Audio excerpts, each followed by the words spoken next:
semana vamos a contar la historia de una de las mujeres más ambiciosas y sanguinarias de Lampa centroamericana. En el mundo criminal era conocida como la Tarántula, pero se llamaba Ana Silvia Arana Obregón. Desde El Salvador, su país de origen, extendió su operación criminal hacia toda Centroamérica.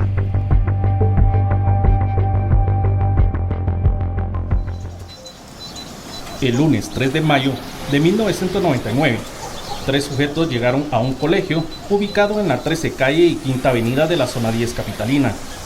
Se identificaron como policías. Le dijeron a la directora que se debían llevar al estudiante Gary Moisés Castañeda Alvarenga, de 15 años, por una emergencia familiar, a petición de su mamá, Vilma Judith Alvarenga Nájera.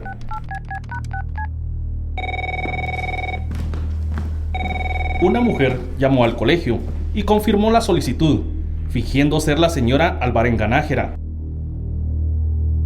La directora obedeció y Gary salió con los 3 sujetos. Luego se sabría que aquello en realidad fue un secuestro.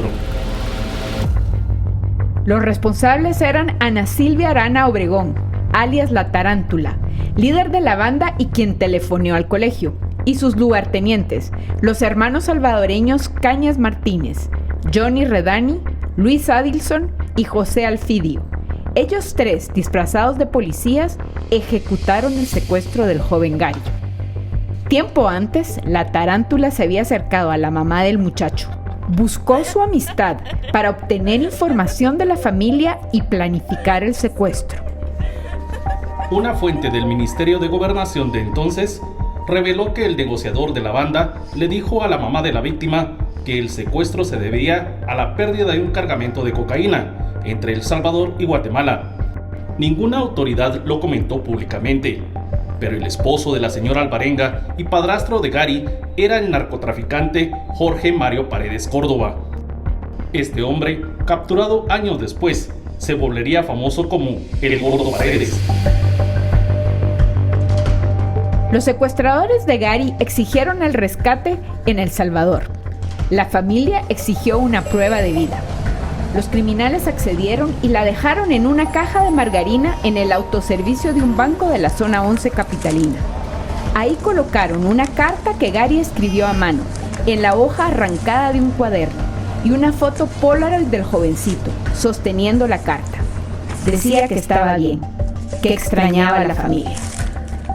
La banda pidió más de 1 millón de quetzales por Gary, pero después de negociar, lograron bajar el rescate a 100,000 quetzales. La familia lo pagó, pero luego la banda rompió el contacto. El muchacho nunca fue liberado.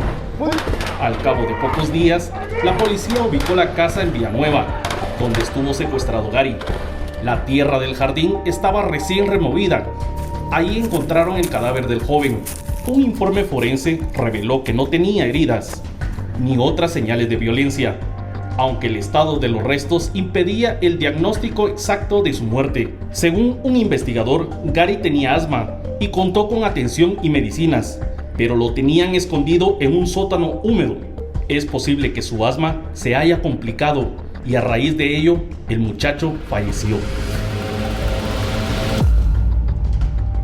La aparición del cadáver de Gary Castañeda el 25 de mayo de 1999 desató una cuenta regresiva. Ese día, la policía capturó al exalcalde Óscar Oliverio Cordón Paz en su casa, en Zacapa. Ahí encontraron el teléfono celular utilizado para exigir el rescate. 2 días antes, también habían incautado 288 kilos de cocaína en un cargamento de televisores de una empresa propiedad de Cordón. El médico que cuidó a Gary en su cautiverio huyó hacia Estados Unidos. Los Cañas Martínez y la Tarántula escaparon hacia Honduras, a refugiarse con el empresario José Chepe Handal Pérez, quien fue capturado años después, en 2016, por narcotráfico. En junio de 1999, los Cañas Martínez fueron acribillados en Honduras. El cadáver de la Tarántula apareció al tiempo, flotando en el río El Quetzalito, en Livingston y Zaval. Tenía señas de tortura. El 27 de octubre de 1999, Cordón Paz salió libre.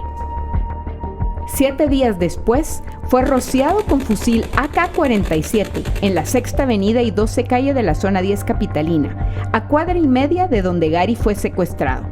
En 2001, el médico regresó a Guatemala. 3 días después, murió acribillado en la colonia Mariscal, zona 11, a 2 cuadras de donde la banda dejó la prueba de vida de Gary. La banda de la Tarántula reunía a grandes ligas del crimen organizado. Los principales miembros eran los hermanos salvadoreños Cañas Martínez. Estos eran secuestradores curtidos y estaban purgando ya una condena en El Salvador, cuando un comando armado, formado por 25 personas, los sacó de la cárcel. Otro integrante prominente era el guatemalteco Óscar Oliverio Cordón Paz, exalcalde de Río Hondo, Zacapa, involucrado en narcotráfico. Era una banda regional que se hizo maestra en el arte del engaño.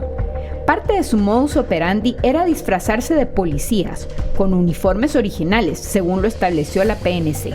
Montaban retenes falsos para secuestrar a sus víctimas. Por lo general, secuestraban en un país y cobraban el rescate en otro. Secuestraron y cobraron rescates en Guatemala, El Salvador, Honduras y Nicaragua, donde tenían cómplices. Les atribuyen al menos 5 plagios. La Tarántula era desalmada, al grado que involucró a su hija María Fernanda en la organización criminal. La adolescente se hacía novia de las víctimas. Tenía 13 años en 1996, cuando secuestraron a su novio Raúl Antonio Martínez, en Guatemala. La familia pagó miles de dólares por el rescate, pero el muchacho apareció muerto.